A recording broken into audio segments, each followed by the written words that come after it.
Have you ever had a day where you did not exchange a single word with another person? Just the television filling the silence. No phone calls, eating dinner alone at a quiet table?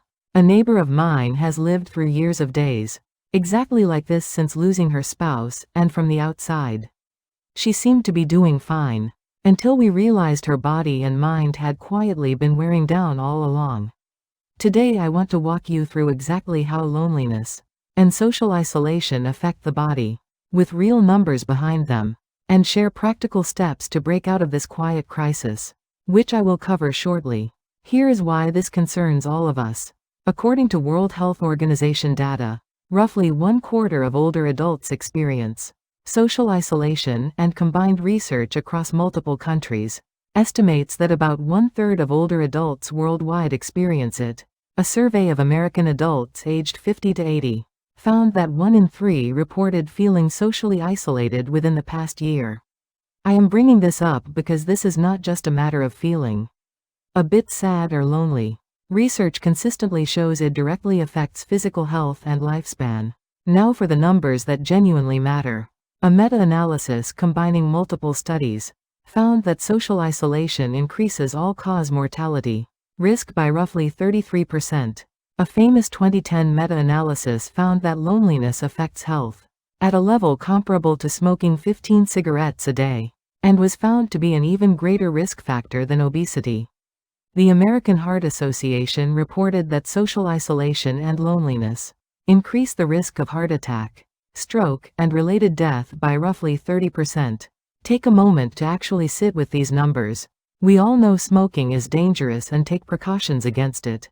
Yet loneliness, carrying a similar magnitude of risk, often goes completely unnoticed. So why exactly does loneliness affect the body this severely? Here is what research suggests. When social isolation and loneliness persist, the body interprets this as chronic stress. This sustained stress response can trigger ongoing inflammation, raise blood pressure, and gradually weaken immune function. According to multiple studies, research on loneliness and cardiovascular and brain health found that both social isolation and loneliness act as independent risk factors for cardiovascular and brain health.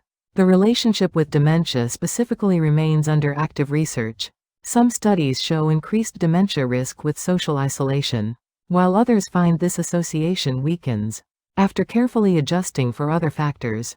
So I want to be honest that this particular area is still evolving. The cardiovascular findings, however, are more consistently supported across studies. Here is an important distinction worth understanding. Social isolation and loneliness are actually different concepts.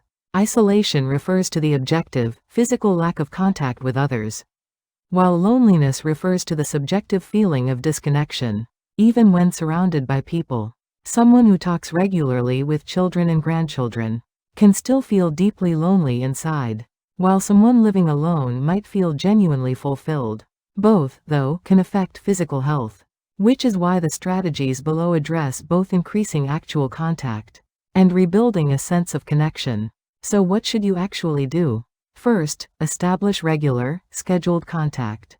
Choosing a specific day and time each week to call or meet a friend or family member, turning connection into a fixed appointment rather than something left to chance. Second, seek out community groups. Research shows structured volunteering strengthens social connection and sense of purpose. So consider community centers, religious organizations, or hobby groups where you can meet people regularly.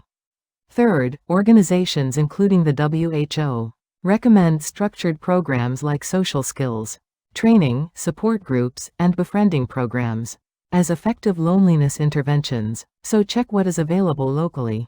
Fourth, if mobility makes going out difficult, build in regular video calls or phone calls to maintain face-to-face connection, despite physical distance. One important safety note: if loneliness has progressed into persistent low mood or loss of motivation, this may be a sign of depression that will not resolve through social activity alone, and deserves professional mental health support.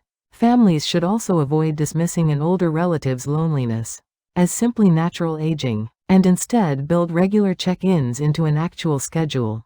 For a simple weekly plan, reflect on who you have actually talked to Over the past month on day 1. Call someone you have lost touch with on day 2. Set a fixed weekly contact schedule on day 3. Research local community activities on day 4. Actually reach out to one group on day 5. Build a regular video or phone call into your daily routine on day 6. And check in on how you feel emotionally on day 7. Loneliness is not a sign of weakness, it is a natural human emotion. And also a genuine health issue deserving management. Carrying a weight comparable to 15 cigarettes a day. This is not something to quietly endure. Why not start today by simply calling one person? If this helped, please subscribe and share it with someone who has been unusually quiet lately.